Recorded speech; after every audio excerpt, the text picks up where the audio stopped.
Welcome back to Bleav in Softball. I'm your host, Jenna, and we are back with more summer softball. So however you got here today, whether it's an audio podcast platform like Apple, Spotify, etc., or watching on YouTube, thank you. Subscribe and rate if you haven't yet. And you can follow us on Instagram and Twitter at Bleav in Softball. That's BLEAV. Click the link in our bio on either page or go to shop.bleav.com to purchase the merch. 3 different shirts for you, covering our bases, safer out, and catch you soon. All right, let's go through today's batting order. First, we'll be covering our bases. I'll give you some news and call-outs from around the softball world. Then we'll be heading into today's interview with Samantha Nettling. She's a Northwestern alum who now works for Big Ten Network, and I just enjoy and appreciate the content that she puts out, and I feel like she's a little bit of a kindred spirit. So this is a good one. And then we'll end things with the foul tip of the week, where we share tips to help us get better. All right, let's get started. Covering our bases. BetOnline is your #1 source for all your betting needs. Get the latest odds, lines, and matchup reports for baseball, boxing, golf, and more. BetOnline continues to be the fastest and easiest way to place your wagers, including live betting in your favorite casino and card games available to play right from your phone. Head to the website or use your mobile device to sign up today and get in on the action. Remember to use promo code BLEAV, that's BLEAV, for your 50% welcome bonus on your first deposit. BetOnline, where the game starts. First, where we're going to start is the WPF. It is midway-ish through the inaugural season this summer, so we're going to have a bit of a mid-season check-in right now. And the headline, I would say, is that the Texas Smoke and the OKC Spark are on top. And I think that one aspect that's pretty cool out of this is that sort of rivalry that we know and love at the college level between Texas and Oklahoma, like all the Texas schools, all the Oklahoma schools, is extending into pro softball in a way. So recently, at the beginning of July, the Smoke actually took 2 of 3 from the Spark at USA Hall of Fame Stadium in Oklahoma City. It just doesn't feel more Women's College World Series than that. And you take, into consideration that Alex Duraco and Haley Lee from this year's national championship team at OU, as well as obviously Jocelyn Allo and Kaylani Ricketts from past national championship teams at OU, they're on the OKC Spark. So they have that sort of allegiance to the state of Oklahoma. But then on the other side of things, you got Janae Jefferson from Texas on the Smoke, who is killing it, leading in a few different offensive categories halfway through the season here. And then even Bailey Klingler, she went to UW, yes, but she is a Texas native, so she has that pride as well as she takes the field. And I just think that's such a cool dynamic for us to see. We talked about it with Gwen Svekis, how it still continues after college softball, and I like to see that between these two teams so far. And I am so proud of our friend of the show, Tori Tyson, for what she has done as the head coach of the Smoke so far this season. I mean, I saw her in Oklahoma City for the World Series. She was repping the Smoke gear, and I'm just happy to see it all in action now. So quick little check-in there for the WPF. Second, got to talk about international softball. The WBSC Central American and Caribbean games are in the books. So Puerto Rico gets gold again. And I just want to give some shout outs to some folks that we have had who have represented Puerto Rico in the past. I mean, we've covered Alicia Ocasio a ton during Athletes Unlimited on the show. And then we've had Kamalani Dung and Megan King, 2 pitchers who have represented Puerto Rico on this show before. And, you get some of that college experience from them, Dung being from Cal, King being from Florida State. But to hear them talk about how much it meant to them to represent Puerto Rico was really special. So I recommend going back to those as well. But just a congratulations to all the fans of Puerto Rico. And then also wanted to call out that Team Mexico took bronze. Lindsay Lopez, one of the lefty pitchers, who I actually cover at UW, as a part of the Pac-12 network work that I do. So I was excited to see that for her. And also, it's been sort of this new age of players on Team Mexico and a lot of these international teams. We've had so much representation on this show in the past between Danielle O'Toole, Tori Vidalis, Anissa Ortez, Sasha Palacios, Brittany Cervantes, like so many Team Mexico folks and Olympians from Tokyo have been on this show. And I like to see that there's some success that's continuing, even after the 2020/2021 Olympics. So quick shout outs there.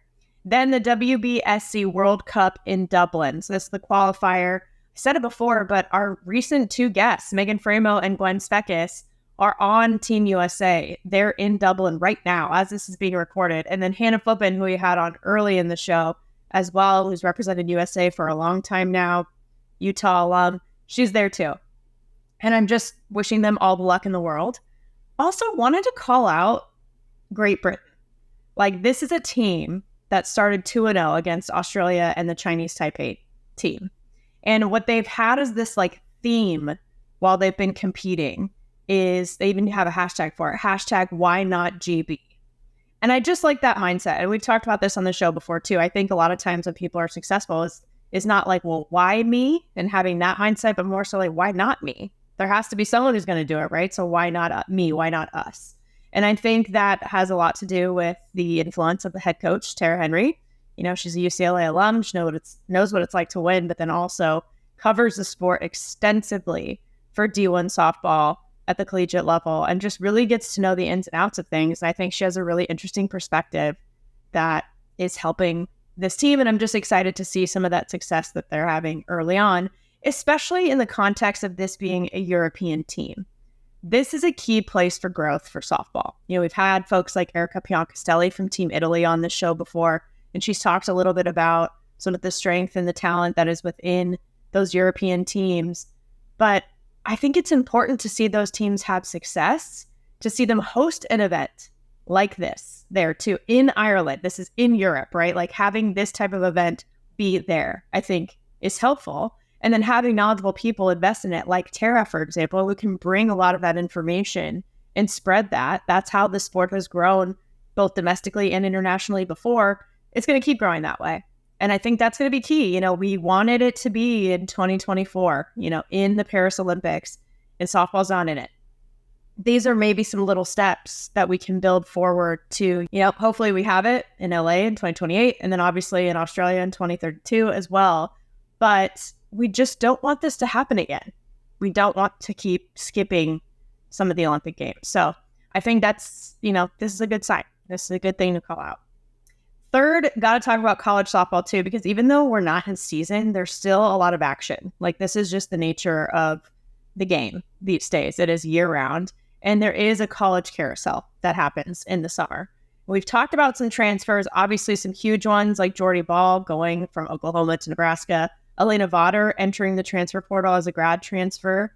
And then in addition to that, Kelly Maxwell entering as a grad transfer from Oklahoma State. And then Taryn Kern from Indiana after her Big Ten Player of the Year freshman year. You know, she's one of the offensive leaders in the entire conference, and she has entered the transfer portal as well. And I think it's just so interesting to see so much movement. You see some movement on a lot of different levels. Like, there might be some people who aren't getting as much playing time as they would like, so they want to go to a place where they might have some more opportunity. Or maybe there's just like a cultural misalignment or something like that. But in these cases, these are big time moves from big time players where that might not be the case.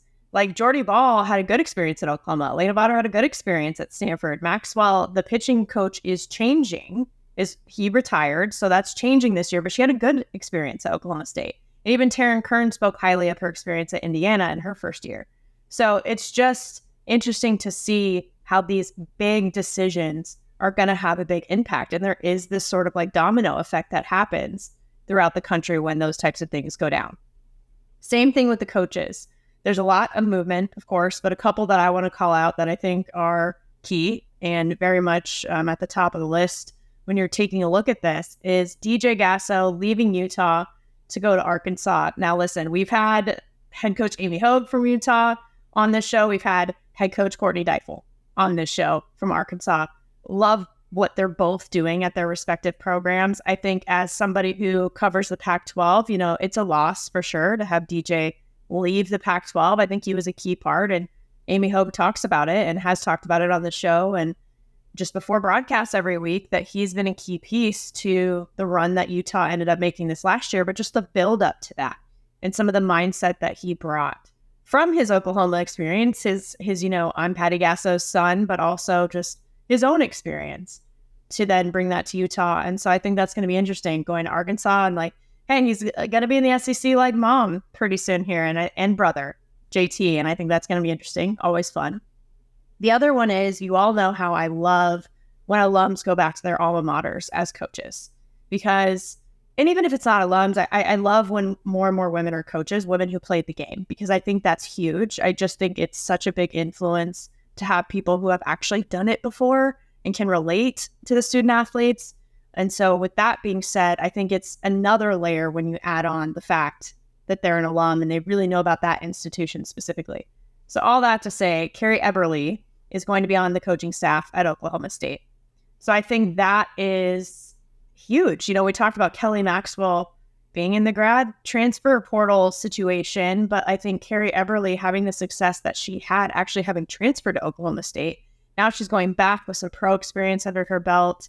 Like, these are the types of things that I like to see, and we're seeing more and more in our game. So lots more to come from the college standpoint. And also, by the way, to bring it home, the ESPYs. OU softball representing at the ESPYs, actually literally as this is being recorded right now. So we'll have the results soon, and by the time this comes out.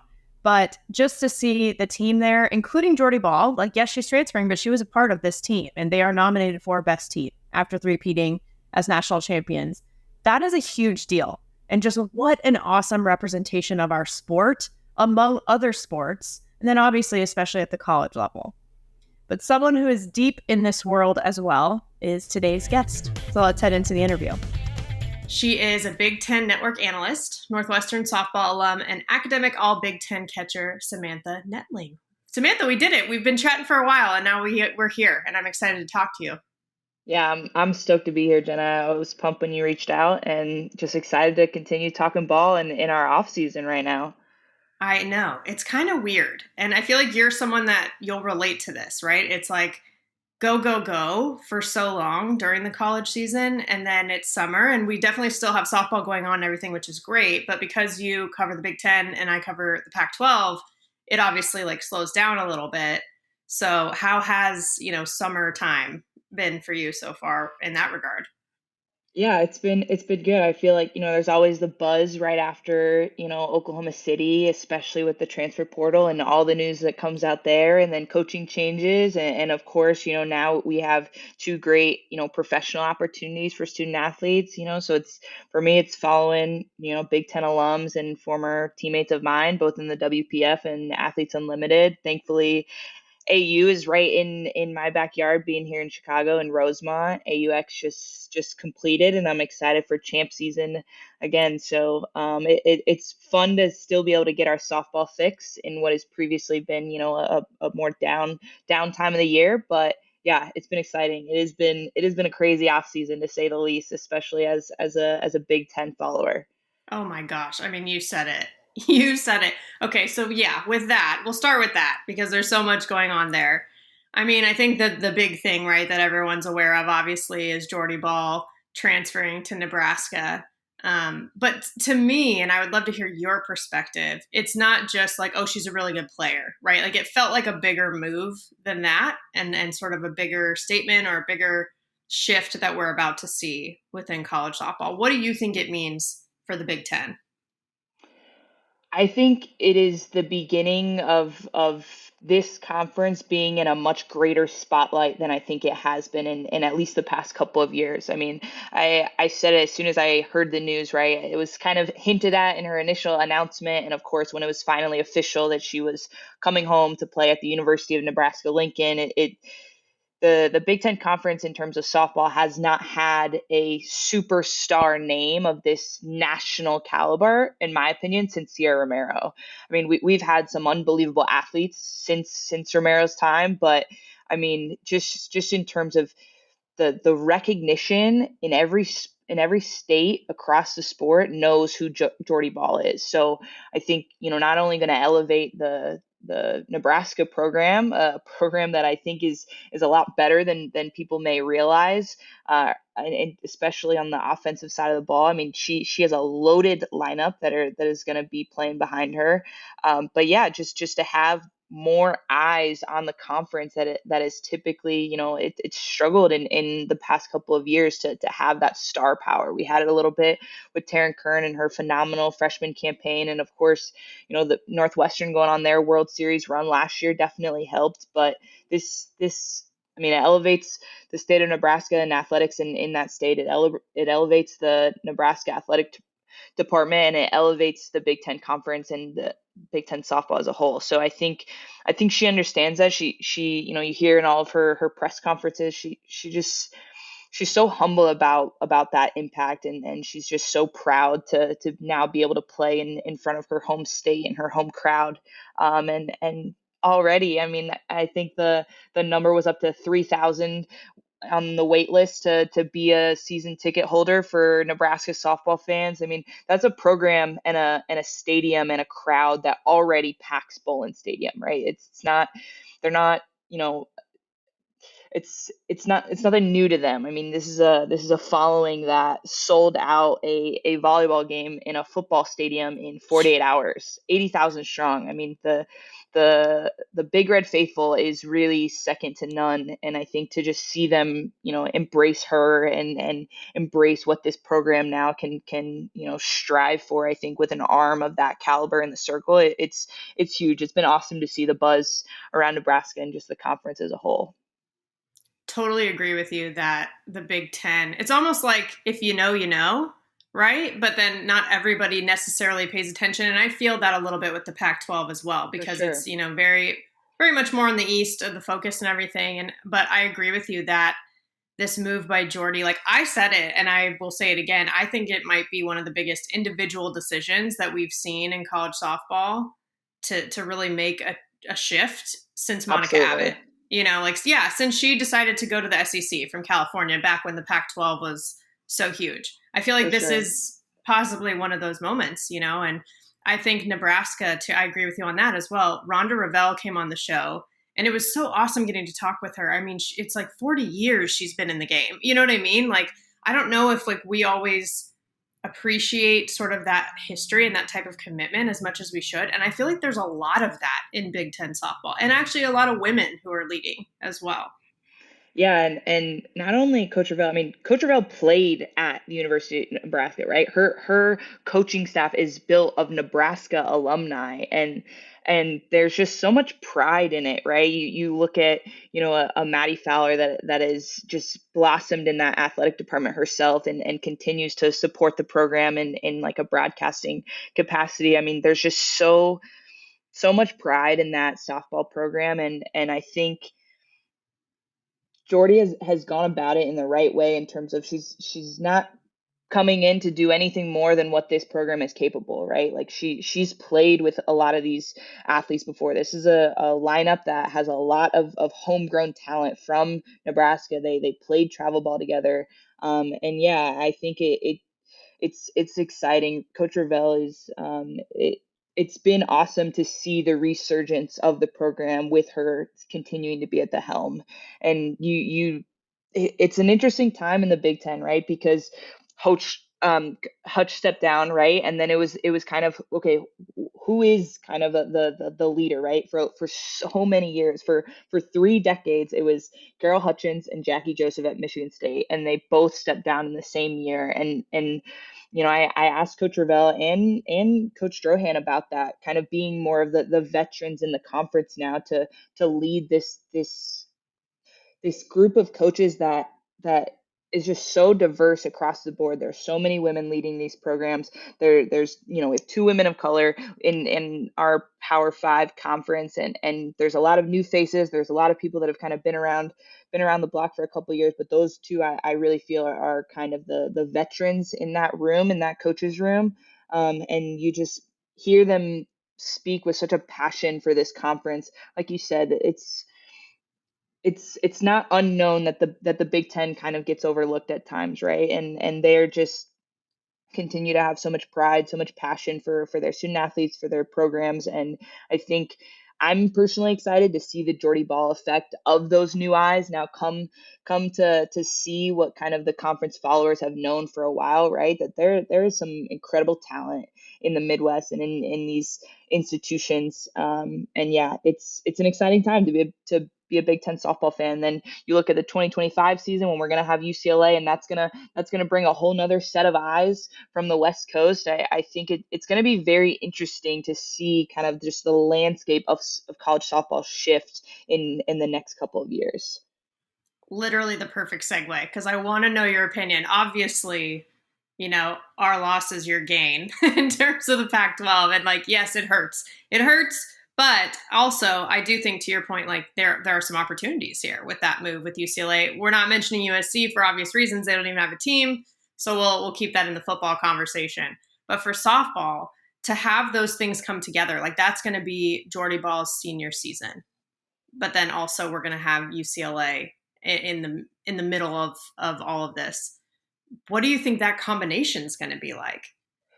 I think it's going to be really interesting on both sides of the ball, right? You're going to have these Big Ten programs now having to compete against a caliber of a UCLA, right? Year in and year out, kind of like the Michigans of past for Big Ten fans, right? Like UCLA is always consistently a top 25 team, if not a top 10, if not a top 5, right? And I know that very well. I'm an Arizona kid. I grew up in the Pac, right? So I'm it was UCLA, Arizona forever. And I'm excited to see what is that new UCLA matchup going to look like from a conference standpoint. Is it going to be a Michigan? Is it going to be a Nebraska? Is it going to be a Northwestern or a Minnesota, right? What is that consistent matchup rivalry going to look like moving forward? And then just how is UCLA going to respond to playing teams that I think have been overlooked, right? It's going to be up to the Big Ten to step up and compete at that caliber, right? Because no one is expecting them to do that. Everyone is expecting UCLA to come in and win the conference 10 years in a row, right? And it's gonna be great for the Big Ten teams to now be forced to show the rest of the country, those West Coast, those Pac-12 faithful, what everyone has been saying all along. We deserve more teams in the NCAA tournament, right? We deserve to have more receiving votes and to be hosting and all of these things that people keep saying. Now there's nothing else to do but to go out and compete and show it. So yeah, it's going to be exciting. I think it'll be interesting to see kind of what UCLA does. I think with their preseason schedule, knowing that some of those Big Ten teams aren't necessarily. We don't get as many teams in the top 25. We haven't in the last couple of years as the Pac-12 does, right? So what do they have to do to then balance out their schedule? I think like you said, we've seen it with football, the shifts of the scheduling. They've gone away from divisions, etc. So that part is going to be interesting to me. Big Ten softball has already kind of made some scheduling changes. It used to be very much you played everyone in your division and then you had 2 crossover weekends. It's not that way anymore. It's done based on the previous season's RPI. At least that's one of the factors. There's still, certain matchups that will always be played no matter what, right? In-state rivalries, etc. But I think the Big Ten softball has made moves in recent years without knowing what was to come with the UCLA news, but they have made the right moves to make their in-conference matchups more competitive. That was something that the coaches have been fighting for a very long time. And so yeah, I think those are the things that I'm most excited to see and most interested to see is really what do these matchups look like? What is the conference makeup going to look like on a regular basis where fans can really get behind and circle certain weekends of this is a matchup that I want to tune in for no matter what. Right. Right. Well, this brings me back to 2021. I mean, you said it too, in terms of, I think more Big Ten teams should get into the tournament too. I do, in a general sense. But also just, I think both the Pac-12 and the Big Ten were a little bit punished for not playing more games outside of their conference. And that was completely due to like COVID protocols and things. It wasn't really anything more complicated than that. And they tried to do their best, but they didn't necessarily take that into consideration, even though both conferences are very competitive within themselves. So that's kind of when alarms started going off a little bit more for me too, because I'm like, this doesn't quite feel like the right depiction of this conference, of the Big Ten, when it comes to softball at least. And now to see some of these moves being made, I'm excited. The thing that I am curious about, and I would love your opinion too, as somebody who played in the Big Ten, the logistics of it.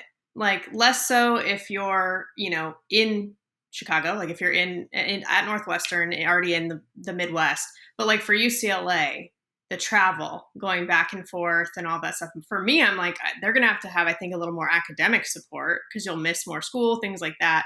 But what are your thoughts on sort of the logistics and the operations? Yeah, I see both sides of the coin, right? Because for, as a Big Ten student athlete, I was getting on a plane every single weekend in February to go west, to go to True. Florida, to go to Arizona, to go to California, right? So, I mean, in the month of February, if you're a Big Ten student athlete, you spend more time on the road than you do at home, right? There are more days in the month that I spent in a hotel room traveling than I did, in my apartment at home, right? So that part has, in my opinion, I'm not saying it's not a legitimate claim. It is, right? What is the student athlete experience going to look like?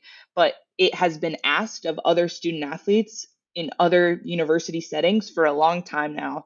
And so I think that is going to be interesting, right? Is UCLA potentially going to come over and stay, 2 weeks in the Midwest, or are they going to make the scheduling so that you play a Northwestern and then an Illinois, or a Northwestern and then an Indiana back to back versus, a Minnesota and then a Penn State? What is that going to look like? And then, especially, I think the difference is there's only one West Coast team now, right? And everyone else is in the Midwest, if not farther east. So I think the logistics of even the majority of the teams traveling out west, what is that going to look like?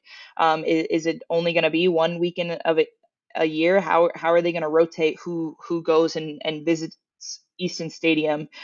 So there's a lot of question marks. I do think that the student athlete experience, is should be number one in every aspect of the decisions, like when these decisions get made. But it's ultimately a football, a TV budget decision, and that's okay. We got to kind of work around it. But it's not something that I think student athletes are unused to, if you will. It's just kind of the name of the game, and whatever the schedule is, you just got to get yourself mentally prepared for it.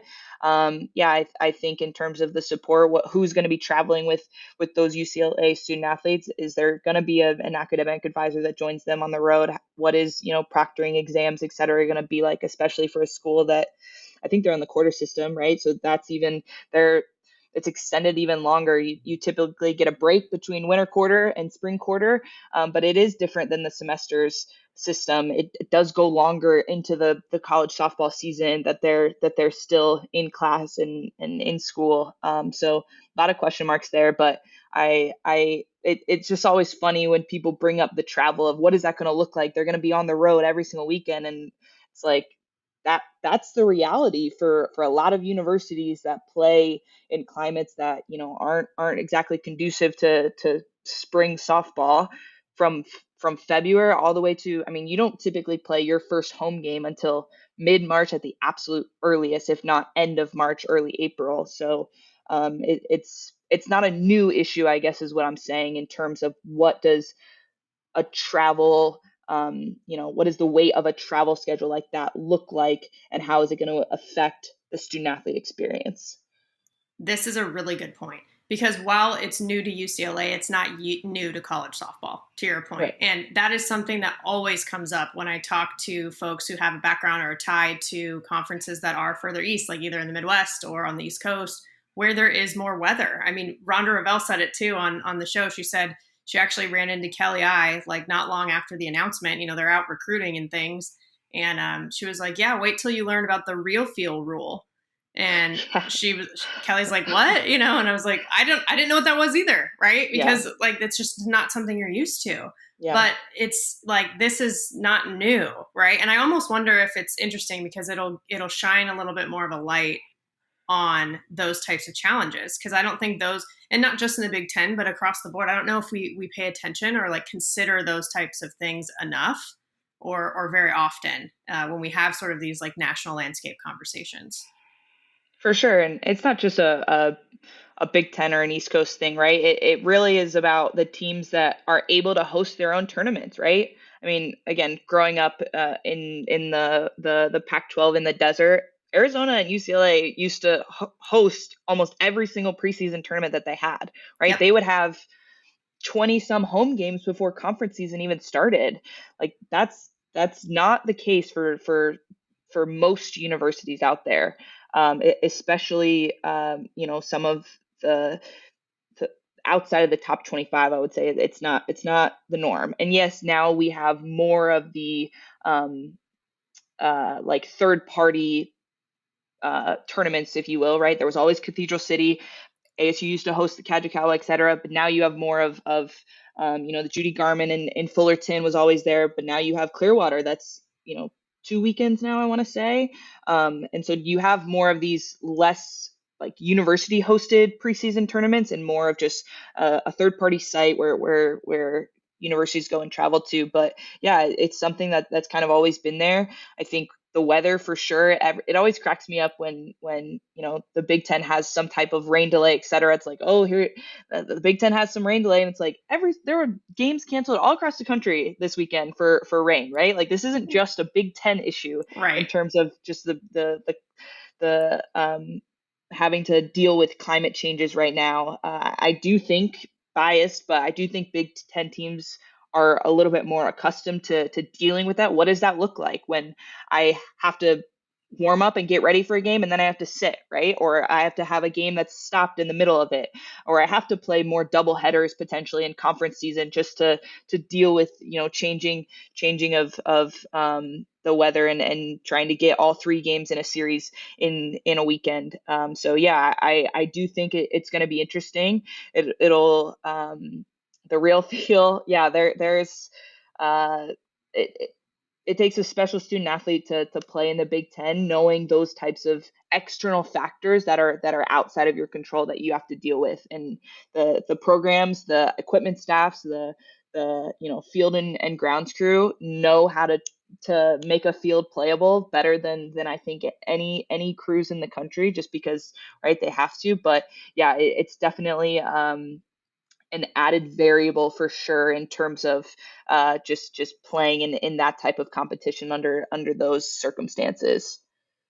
It's so true because we talk about teams being battle tested, and I feel like that includes every type of thing that could be thrown at you, including the elements. I remember talking to Jordan Rudd about this when she came on the show earlier this season when they went to Super Regionals last year in 2022 in Arizona at Arizona State, and it was so hot and all that stuff. And it's like, yeah, maybe they weren't used to the heat, but they're definitely used to having to adjust and pay attention and taking care of themselves based on the weather or some of the things that are going on around them. So she was like, yeah, it definitely helped, like from a mental standpoint in that regard. And I think that's interesting because, yeah, you go to Oklahoma City. I mean, I went this year and plenty of rain delays too, and it was hot. It was all over the place, to be honest. And like, those are the types of things, we chose an outdoor sport. So we have to get used to that. Yeah, 100%. 100%. Yeah. I feel like the talent that's coming out of sort of the Midwest, Great Plains area too, like coming up out of it, like a Jordy Bahl from Nebraska. But then even like from my viewpoint, thinking about Stanford, you look at Nigel Kennedy, who's from Topeka, Kansas. You look at Elena Votter, who's from Kansas City. Like these are people who are being developed at a young age in those areas too. And to me, I think exposure and eyeballs, getting more of that on Big Ten schools is only going to make that continue to grow. 100%. I think you look at, for so long, the youth travel ball, the developmental circuit was a California game, right? The top teams at nationals were 8 of the top 10 were California teams. And I felt that definitely growing up in Arizona. We played all of our tournaments in California, right? Because that's where the best competition was. And you don't have that exclusivity anymore, if you will, right? It's you see the Florida student athletes excelling. You see, Texas, the Midwest, right? There's just so much more parity at the youth level, and that's what I think is the biggest reason why we're seeing the parity now, at the collegiate level. The college game was no different, right? Before Hutch won, it was a West Coast game through and through. She was the first one to win east of the Mississippi, right? And now you just see so much parity across the board, and I think the other thing that I think was a big contributor specifically for Big Ten schools to develop the talent in their own backyard more and more was this shift in the recruiting schedule. Mm. When they were having to recruit kids early and earlier and earlier, they didn't necessarily want them to be so far away where they couldn't really have a developing relationship with them. And now that it's moved back, it's like, hey, I want these student athletes that are coming to my camp that have heard our philosophy, our hitting philosophy, our pitching philosophy. They've seen us play time and time again. They know what it takes to be in this uniform. We've grown a relationship, and now when it's time for us to actually be able to recruit and speak about what does their experience look like at our university, it's easier to do that with again student athletes that have been in your backyard since they were little and they started playing the game. So I think that's definitely been a shift that we've seen of just looking more at the talent that's right there to be able to develop it. Before it was Northwestern's a perfect example.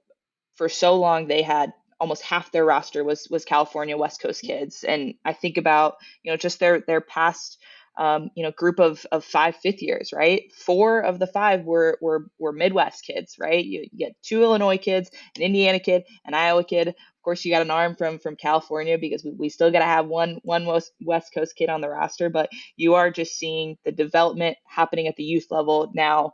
You know, just rise up the ladders into the collegiate game, and you're seeing stars, Midwest stars across the board at universities.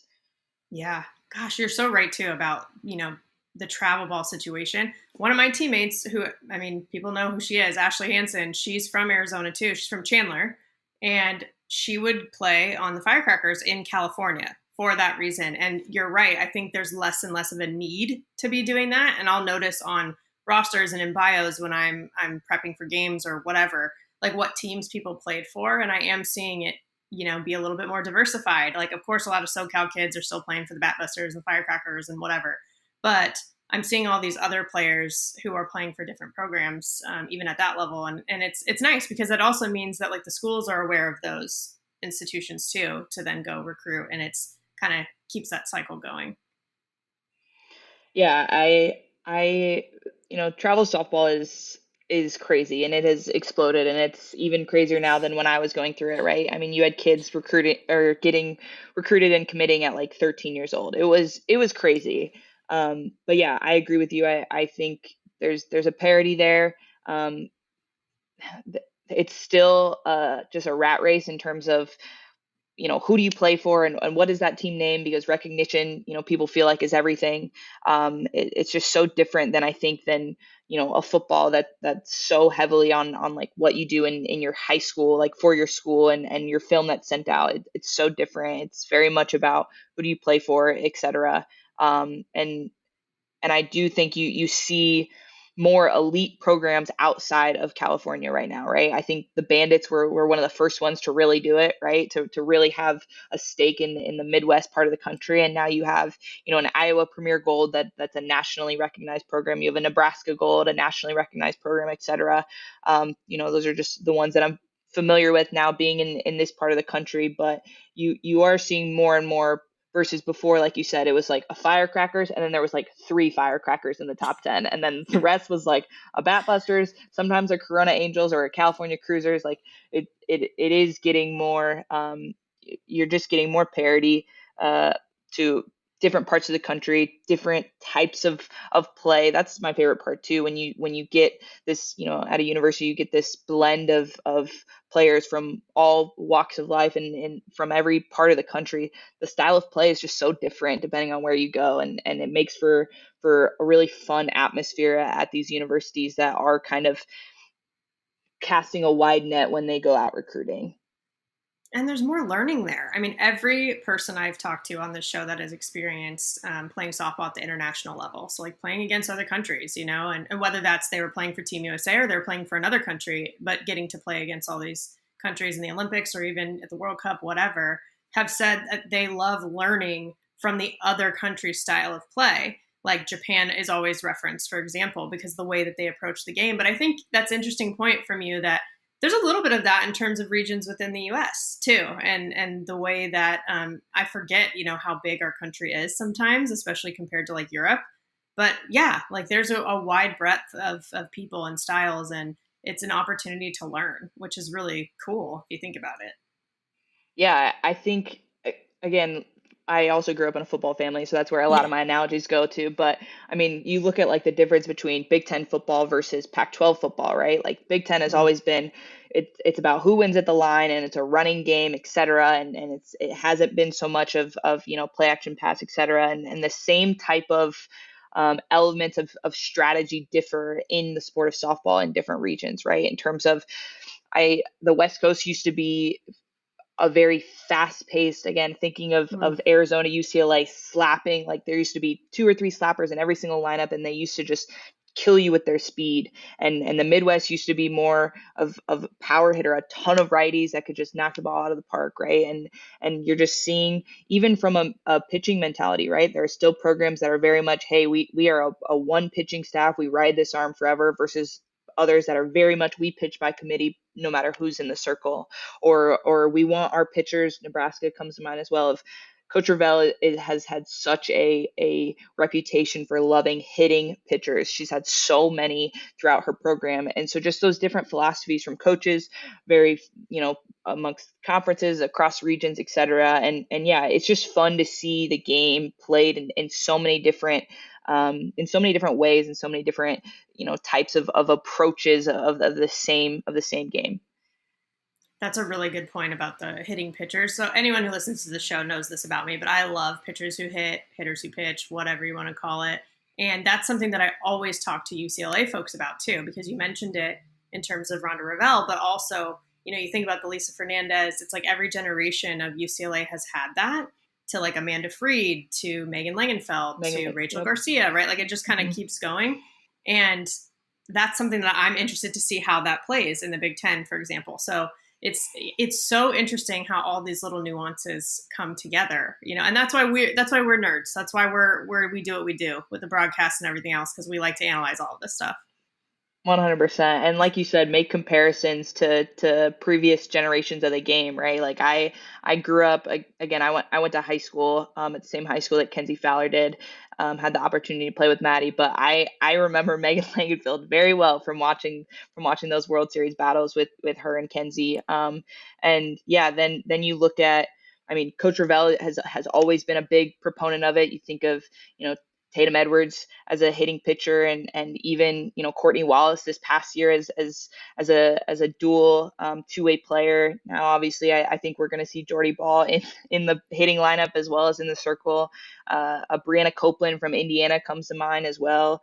In terms of two-way players in the conference. Maryland, Trinity Schlotterbeck was a two-way player. Kate Drohan, I mean, not a lot of people may remember Danielle Williams being in the offensive lineup, but Danielle Williams was a two-way player when she stepped on campus.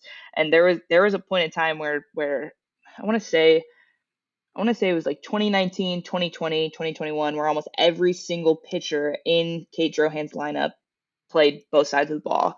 I just think it does, when you have a coach who understands the flexibility with the DP flex situation and the different combinations that you can have to be able to bring a pitcher in and out as many times as you want, because they're staying in the offensive lineup. It's so interesting, the types of matchups, and truly I'm gonna leave this pitcher in to face this righty. I'm gonna then they're going to go play left field for a little bit because I'm keeping them in the offensive lineup. And then I'm going to bring them in when we have another righty, right? It just opens up the avenues of the game. And it's so interesting to, when you have people that haven't really seen that done before, and the type of flexibility when they're used to just a very much, more of a baseball side of things, a pitcher DH type of situation. But yeah, it'll be interesting. I'm personally really excited to see Jordy Bahl get some more at bats. Again, it just kind of lives up to the legacy of Nebraska two-way pitchers under Coach Ravel, and I think it's going to be really exciting to watch. I mean, she's coming in to pinch run for Oklahoma at the World Series. Whatever, she can do it all. Jordy hits. Truly. I love that too. I'm very excited for that as well. Yeah, I can't. We just love softball. Like the more I'm talking, the more I'm like, oh yeah, we just love it. Like it really comes down to that at the end of the day. Yeah. Oh man. Yeah. It's just so fun. And I think for us too, we're in a unique situation because you work with the Big Ten Network and I'm with Pac-12 Network. It's like we get to cover our alma maters and the conference that we played in as a whole. How has that experience been for you?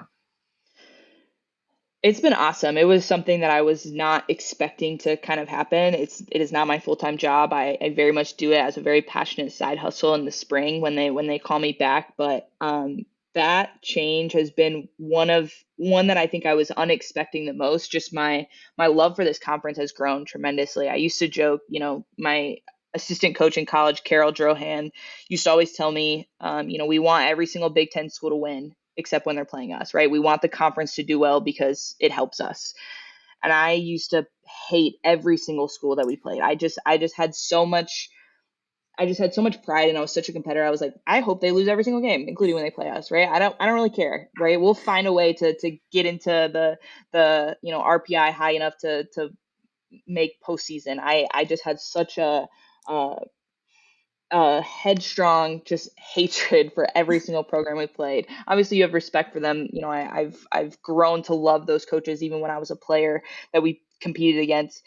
But to put on the analyst hat and now just have such an appreciation for these programs and realize that hatred that I had just with the competitor in me was really just because I loved competing against them. I loved the chess game that was going up against, a Coach Hutchins or a Jessica Allister when she was at Minnesota still, and et cetera. There's just it's so different now to be able to take a step back, to not have to be on the other side of the dugout competing against those names, and to just have an appreciation for what they've done for their respective programs, for what they've done for the conference. It's been really fun. It's been such an honor. I just have so much pride. Uh, Again, it started as so much pride in my alma mater in Northwestern. That's why I had that competitive edge in me. But now it has just grown to have I have such a love for this conference. I love that we are the underdog at times. I hate it at other times, but I just have a real passion for kind of showing, helping to tell a story, if you will, of these student athletes and these programs and these coaches, because I do think they're overlooked at times, and that I think has been the greatest reward for me is just kind of seeing, if someone stops me and says, hey, I watched that game last night, etc. That to me is everything. We can get more people talking about Big Ten softball, the student athletes we have in this conference, and I can have a small part in that, then I'm here for it as long as they'll have me back. I think you nailed it on the head. You nailed it, because I felt the exact same way. Like, especially starting this show too, even more so, like nationally, people from other conferences. I'm like, man, I actually like that person more than I thought I would. And it's not because of that person. It's just because of that exact competitiveness you're talking about. Like, for me, we had this kind of rivalry with Arizona my freshman year. Like, we played against them in super regionals. And so there's a little bit of that there, right? And then I talked to these people who went to U of A, Kenzie being one of them. You mentioned Kenzie Fowler a couple of times. And I'm like, oh, I actually, you're really cool. It's like, how did this happen? And you're right. It's not a lack of respect thing. It's, you can respect someone a lot and still like not like them, right? Or want to beat them. It's this weird combination. And to like kind of get through that, like sometimes I'll talk to old teammates and they're like, wait, you talked to who? Yeah. Like, why'd you do? And you're like, yeah, but I swear, I swear it's different, And Anyway, I'm so glad that like, I feel like you're someone obviously that like you can relate to this. Like we can talk about this. Yeah, no, that you hit the nail on the head. Talking to old teammates is funny because I'll be raving about a Billy Andrews. You gotta look at this Billy Andrews kid is amazing, right? Or Lauren Durkowski at Michigan. They're like, why are you talking about a Michigan pitcher? Like, what's happening here? But yeah, and I think too, even for before, if I'm calling a game, we always have coaches calls the week before, right? And Yes. just even getting to pick their brain at the game, right? I geek out in those calls because I could sit and talk to them. It's less about, yes, the matchup coming up and I want to be informed for the game and kind of where their heads at, but more so, how are you thinking about attacking this team, right? Like what's your game plan? How are you thinking about going up against this lineup? What's your, game plan from a defensive side of the ball, from an offensive side of the ball? I love hearing a different way of approaching it, right? Yeah. It's funny when I get on calls with Kate, I ask her questions, right? And I'm like, I already know what you're gonna say. I already know how you're gonna go about this. I feel like I could just say your answers for you, right? But still being able to be in those conversations, like you said, I love this. I love this game. I geek out about it. Any chance I can sit and hear how someone is gonna go about it and analyze it. I find myself often, watching a game and having, someone in my circle that played there being like, wow, what did you think of that play, right? What did you think of this, up and coming star, and just being able to have that back and forth dialogue. It's for most, I feel like it's never going to go away, right? Where as long as we're able to turn on the TV and watch softball, that even those that aren't necessarily in this profession or in this side of it, they, there's just there's just always that kind of hunger to figure out how would I approach this pitcher, right? I think I would have done that differently, et cetera. But just being just like I feel like I'm just a sponge during season and during those calls of trying to absorb as much as possible. Again, it's funny going against coaches that had a style that just bugged me when I was on the field, right? You just hated playing against them, but now you're like, that's a heck of a strategy. It's definitely working. It's that's your game plan, and you've convinced your lineup to buy into it, and they have bought into it, and now you're having success with it. And to not have to be again to not have to like feel the wrath of that strategy, and to just be an appreciator of it. It's been a lot of fun. Yeah, the zooming out part. Oh, I'm the same way, by the way. The way you are with Kate Drohan, I'm the same way with Jessica Allister because yeah, she was at Minnesota obviously for a long time, but she's a Stanford alum. She was my assistant Yep. coach early on. Mhm. She recruited a lot of my class and all that stuff. So I know her well too, and often will note, I'm like, I know what you're going to say, but I'm going to ask this anyway for the benefit of everybody on the call. Yep. I am the same way. Or even it's like in the very beginning, you're like the first time doing it, you're like, this is so formal, Yeah. talking to you, like this is interesting, but it's a cool way to see them from a different perspective too. For sure. And sometimes too, not just with Kate, but with other coaches, I'm like, I want to ask you this off the record just because I want to know your answer, right? I'm not trying to use it for anything, just for my own. I just want to know, right? I just want to know how your brain works right now, and what you're thinking, where's your head at, Yep. and about the upcoming game, about the landscape of the conference or their program, or softball as a whole. I could sit and listen to people like Kate Drohan and Rhonda Revelle and Shonda Stanton. I could sit and listen to them talk about the game forever. So yeah, it's a lot of fun. It's a lot of fun being on this side. I feel very grateful that the opportunity kind of presented itself, and I'm just here for as long as they'll have me, and enjoying the ride as I can. Same like I think totally. I mean, we just love it, right? And another thing we have in common that I feel like is a unique experience, like not everybody gets this experience, is you mentioned it earlier, Northwestern went to the World Series in 2022 and you went to Oklahoma City. I went this year when Stanford went, and it's definitely a special experience because you're kind of wearing both of those hats, right? It's like you have the media hat on, but you also have the alum hat and you have that pride, and it just kind of all comes together. It was a little bit overwhelming in a positive way for me, to be Yeah, honest. 100%. Yeah, it was you overwhelming, I think, is the perfect word to describe it, because like you said, I would be there. I was not expecting to go with an analyst hat at all. I was very much like, I'm going to be, as soon as the last out was secured in the Tempe super regional, I had hotel booked. We were trying to figure out transportation there, etc. And it wasn't until like pretty late that the Big Ten asked me to do studio that week, and I said, camp, gonna be in Oklahoma City. And they were like, oh well, if you're gonna be there, we're sending a reporter, would you just do some post game? They were super respectful about wanting me to have the experience that I wanted to have, but to be able to have coverage there as well. And so I would very much be with the alumni base and the fan base that was there, and watch the game, and then have to put on the analyst hat afterwards, especially for some tough games, and after the season ending, right? And then to have to go and speak about what it meant for that program to make it to that stage, and to see, players, Rachel Lewis was still on the team. She was a freshman my senior year, right? So to see her after the games, and to just, my heart broke for them. And Danielle too. I mean, Danielle's like a little sister to me. I played with her older sister Krista for 3 years during my time there, and so those two, I think, especially really got me, just because they I just feel very connected to their experience, if you will. But yeah, overwhelming was a lot. Just to see that program, to see purple on that field again was pretty awesome. We had a great alumni showing. I think we had almost 40 plus alums.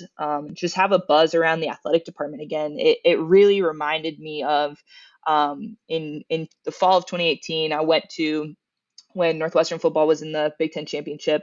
I went down to Indy. And again, there's just a buzz around the university. It reminds me of, again, when Northwestern made it to March Madness this year, right? Or lacrosse wins the national championship. It's fun to have, it's a fun thing to be a part of. It's a great day to have a lot of purple pride, and then to be able to enjoy it, to be enveloped in that as an alumni, but then also to get to turn around and share that story, and what that experience is like, not only for those players, but for, the fan base. It was really special. I completely agree. I was the same way. Like when Stanford wasn't playing, I was just in the press box, being a normal media person. But when Stanford was playing, like, I'm in the thick of it. I'm like, I gotta have this. Yeah. I was in the stands. I was holding a sign. Yeah. Exactly. And Stanford had like the pink cowboy hat situation. I was like, I'm all in. Like, let's do this.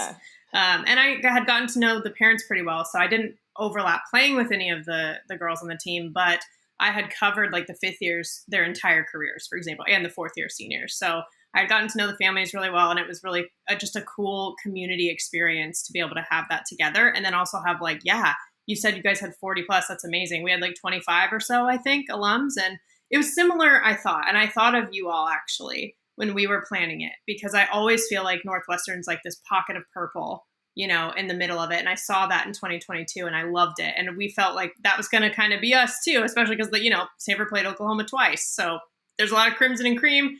We're like, we'll make it work. We'll throw some Cardinal in there, but it's definitely like, it's pretty indescribable. And I would literally sprint from the game to the press conferences afterwards. Like, like the same thing you're talking about, where it's like, okay, have to adjust, where my head's at. But it was just so fun. I don't know. So special. And like, I realized these Oklahoma alums probably are like, yeah, we're used to it. I actually asked one of them, Jessica Schultz, she's been on this show before too. I was like, hey, so like we were looking into like tailgating and things, and we had seen you're not allowed to tailgate in the parking lot. And I was like, is that true? Whatever. She's like, oh no, like it might say that, but nobody bothers you. She's like, that's very Stanford of you though, to look up the rules. And I was like, you're right. Yeah. Yeah, we were the same way. We heard that too. And then Tammy Williams, God bless her. She was part of the 06-07 team, so the last time that Northwestern was in the World Series. Yeah. And she drove straight from Indianapolis to that parking lot, it felt like, and she just parked a car. We had it for both days. But yeah, it was really special. And in the press conferences after that, Kate kind of spoke to it specifically after the first game, right? Because there was a lot of buzz because we had, such a strong showing specifically of alumni there, along with, friends and families of the program. But she spoke to it. What an honor to look into the stands and see so many generations that have worn this uniform that literally put their lives on pause to come watch this team, right? And that's what it was. It was so many people, right? So many alumni that had families, right? Have full-time jobs that are just like, excuse me, everyone around me, I need to put my life on pause. I need to drive to Oklahoma City and I need to be in the stands for that game and for however many games that they're going to play in while they're there. It was really special, and just for the athletic department, for me to see so many people from the athletic department, administrators, et cetera, that were also there. Coach Fitz made it out for that first game against Oklahoma, which was a lot of fun. And yeah, just to create a buzz around the program, and you saw it again this year, right? Obviously, team made it to supers, couldn't quite best the tide, but there's a lot of positive momentum around not just that softball program, but that athletic department right now. And it's fun to be a fan now and to just appreciate it now from the outside. When we get the opportunity to just be fans, even if it's only for a little bit, it's Yeah. awesome. Yeah, it's incredible. Like, it just is, I think to me, it's a good reminder, right? I'm like, oh yeah, like that's actually, at the end of the day, that's why we played. That's why we still work in this like area. We're fans. Like, we love this game, but it's nice to get to just like be one sometimes. Yeah, yeah, it's funny. A lot of people are like, "How do you say so like partial, right? Like when you've got a segment, etc. When you have a game." And I'm like, if anything, I try to be like hardest on Northwestern. Like I'm trying to make sure I'm doing my due diligence and just again speak to the conference and speak to the rest of the student athletes that I've become a fan of at other universities, right? Yep. So yeah, it is fun when I get to take off the analyst hat and just cheer for purple and not have to worry about the repercussions of it. But I do enjoy kind of all facets that come along with it, and kind of this side of the game. Same, because you're right, because we get like, even it's like our world's opened up even more once we got like to really pick the brains in depth of all of these different coaches and programs, and it's like, yeah, it's hard not to be like just a fan. I don't know, it's hard to just be a fan of your alma mater at that point, because you're like, there's so many things. Like, when I first met, and so many times, like after a coach's call before games, like you said, that's when I'll be like, hey, do you want to come on my podcast? Like, to one of the coaches, because I loved the conversation. And one of them's like Chelsea Spencer. She's the head coach at Cal. And I even told her, I was like, I have never liked someone from Cal this much. Like, this is a weird feeling for me, So Yeah. it's just, yeah, I think we're both on the same page. And I knew that you probably would be. So I was like, I have to talk to her about this, because it's kind of unique. Not everyone's in that situation. Yeah, no, it's a lot of fun. Just because they're just like us too, right? Like they're geeks, right? Like they love the game. They want to talk about it as much as they can, not just their own program, but just how do we better the game? How do we get more eyes on our sport? How do we grow our sport and try to make this a profession for our student athletes? Because we all kind of have the same goal in mind, and so yeah, it is really fun to just, I feel like in those calls I still get to be a student of the game, learning from those voices, and yeah, it's a lot of fun. Agreed. It's like as close as you can get to really being the athlete, because it's still a Yeah. craft. And yeah, 100%. Well, I mean, I can go into this forever, but before I do our wrap up together, I would just ask you this. I'll put you on the spot a little bit. If you had to describe Big Ten softball in 3 words, use 3 different words to describe it, how would you? The first one, if I have any teammates that are listening to this, and I already spoke about kind of knowing Kate Drohan as like my secondary voice, I have to say gritty. It's a word that you'll hear a lot of Big Ten coaches talk about when they speak about the conference and what it means.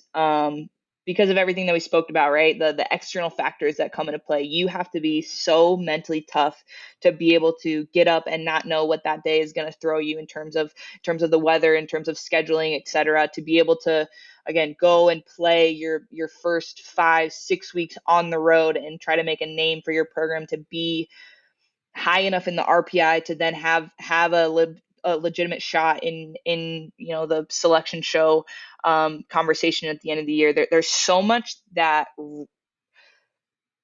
every game for every single team is important. And again, I'm going to be biased when I say this, but when you're a Big Ten school and so much of your reputation and your rankings are decided outside of your conference play, because the conference play right now is looked at in a lesser light, you cannot afford to take a game off in preseason, because that preseason matchup against that top 25 team is ultimately going to dictate your RPI at the end of the year. It's not going to be your conference play right now. And so there's just, they are just asked from day one to play like they're playing in postseason shape already. Right. So gritty for sure comes to mind. I think passionate for sure comes to mind, in terms of, again, there's, because you have that underdog mentality, there is such a passion, not just for your own alma mater, but for the conference. I talk to a lot of, honestly, girls that I played with growing up, right? A Maddie Fowler, a Kelsey Jenkins, now Kelsey Harshman, that played at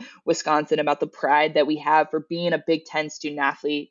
And then the last one that I'll throw out there is adaptability as well, for everything that we talked about, right? You have to be able to adapt. You have to be able to play on different types of playing surfaces week in and week out, right? Some schools have turf because of the weather. Some schools play on dirt. You're playing so much of your preseason or before season, January inside. You're not touching dirt for a lot of it, and then being able to go and hit the ground running in Arizona or Florida or California on the dirt, on a surface that you may not have played on for a couple of months at that time. You have to be adaptable. You have to be ready from game one, from day one. But gritty, I think, is the one that kind of encompasses all of it, of just no matter what's thrown at you, not really asking questions and just saying, okay, what do we have to do next? What do we have to do today to get better? What do we have to do next to be the team that we want to be at the end of the year? I'm smiling. I can't help but smile too, because gritty and grit in general is something that Jessica Allister talks about constantly. And I'm like, oh, maybe that's why she had success in the Big Ten. It's because that's her focus, now that I'm hearing you say it. And it makes sense. Gritty, passionate, adaptable, all of those things make sense to me. I'm such a Jessica Allister fan. One of my best friends in the world, Katie Richardson, played for her at Minnesota, and just that was one that I think, even as a player, when I was competing, I was like, I just love playing Minnesota. I just love playing Minnesota. I love the way that she coaches the game. I love what she gets out of her student athletes. She's such a developer of talent. I'm just, again, now to be able to be just a fan of the game and all of these different programs, I'm a huge fan of Stanford softball and of Jessica Allister right now. Well, obviously you get lots of brownie points on this show for that. No, but seriously, I agree. Like, she's so competitive too. Like, she's actually one of the people where she's like, I know you have to wear neutral colors, like when you're working with Pac-12, but like, you look better in Cardinal. Can you put some Stanford stuff on? And I'm like, I will later, or whatever. But she's yes, like, she's a good example. I agree with that. I mean, I would say, like, I love watching the Drohans, like, and what they do at Northwestern too. Like, and they've been there for so long. And we talked about how they're sort of institutions at this point, and veterans like Rhonda Revelle as well. And it's really cool to have that kind of history in our sport. Yeah. I'm a fan of a lot of people, but those two sets of programs and their coaching staffs are definitely at the top of my list. Agree. All right. Well, I did promise I would wrap up soon, so I will play a game with you that I play with everyone who comes on the show. It's called Safe or Out. And basically, I'll just bring up a topic. And if you like it or you agree with it, you call it safe. If you don't like it or you don't agree with it, you call it out. Does that make sense? Got it. Yep. Okay. Okay. So the first one is the obstruction rule. Safe or out. Knew it. I mean, you're a catcher. Like, as a catcher, yeah. It puts the catcher at such a disadvantage. I won't get on my soapbox about it, but that's an out for me, 100%. I mean, you can get on your soapbox. That's like what this is for. But I even as a non-catcher agree, because it's like anytime when I'm pro safety, but anytime when 100%. It's like, what are you supposed, like, are you literally, what is the catcher supposed to do? What are they? If someone can tell me what the catcher is supposed to do, especially, and this is where I was a bigger catcher. I'm 5'9". My dad's 6'4". I'm a large human. If I have a slapper, if a 5'2" slapper sliding into me, no matter what I do, I am probably going to get called obstruction. Like, you're now teaching catchers to literally not do anything to block the plate and to just tag the runner. Like, that's, I don't know. I got a lot of feelings about it, but that's definitely an out for me. Yeah. Or it's like, what are you supposed to do? Let the ball go by? Just like not play it? It's, yeah. I don't know anyone who actually likes the rule, to be fair, now that I think about it. But okay, that was the first one. Second one is NIL. Safe or out? Safe. I think I am a proponent for student athletes and for them to be able to, capitalize on their name, image, and likeness. I love it. I think it was introduced without any guidelines necessarily, and that's where I feel like we're getting it to be kind of the crazy world that it is. But as an idea, as a concept, as a benefit to the student athletes, I'm safe on it. Yeah, I think that makes sense. I mean, when it turns into like pay to play and like some of that other stuff, it's when it gets a little crazy. But yeah, if you're selling a Samantha Nettling jersey, yeah, I think you should get a cut of that. Like it makes sense. Yeah. Yeah. All right. Last one is bat flips. Safer out. Ooh, this is probably controversial. I'm probably gonna go out, and it's for no other reason. I know Sam Fisher gets a lot of flack for this because then the conversation gets, well, if a major league players and men do it all the time, and I don't like it at all. I'm not really a fan of football celebrations. It wasn't my style, so I don't necessarily want to yuck anyone's yum. If you want a backflip, go for it. It's just not something that I did in my game, that I aspired to do in my game. So I guess then I'm safe. Like, do what you want, whatever. I just think I don't know. I was more about just like let your play speak for yourself type of thing. Yeah. But I guess wow, now I'm really second guessing myself, because I do love seeing players show their passion. So that's like not where it's coming from. But well, I don't know. it's also some of them like just get a lot. Yeah, and I forget who I was talking to recently, but it's like you're also allowed to be like, yeah, that's not for me, but like you can do whatever you want. That's also allowed. We don't have to say like no one can do it ever. No one can bat flip ever again. It should be a penalty. You get your home run taken off the board. No, I guess I'm safe on it. Because the more I like talk myself out of it, I am totally here for like showing your passion. Yeah. Do I agree that like certain times in a game it feels a little misplaced, if you will, like the time doesn't necessarily call for it? I can see that. And again, maybe not for me. I'm probably not going to do it, but I'll switch to safe. Yeah. We can say tie goes to the runner on that one. Tie goes to the runner. Okay, that's fair. All right. Well, this was awesome. Thank you again for doing this. I know we've been talking about it for a while. I'm so glad we got to do it and that we got to talk Big Ten softball, but also all the other things as well. Like, this was awesome. Thank you for joining. No, thank you for having me, Jenna. This was great. I really appreciated it. It was just really nice to get to know Samantha. I mean, like I said, we have a lot in common, and I just appreciated getting to talk to her about everything. It's been really interesting to kind of bounce things off of somebody who's in a similar but different situation, and to get some insight. Like I personally gained a lot from it. I hope you did too. So with that, let's transition to the foul tip of the week. This week's foul tip is about paying attention. And I just want to keep it really simple this week, because I think sometimes when we feel like something is missing, we actually might not be paying attention. And all this summer softball actually kind of makes me think of this idea. We talked to Gwen Steckus, right, about how every year during the Women's College World Series, there are inevitably people who say, why isn't there any softball after college? Like, it's such an entertaining game to watch. It's such a bummer. And we all get frustrated every single time because we know that there is pro softball and international softball as well. But, we have to pay attention. Fans have to pay attention to that. I think it's sometimes easier or lazier to kind of skip that part. Skip paying attention and just go straight to trying to develop a solution. And that's not usually organic or effective a lot of times, especially long term.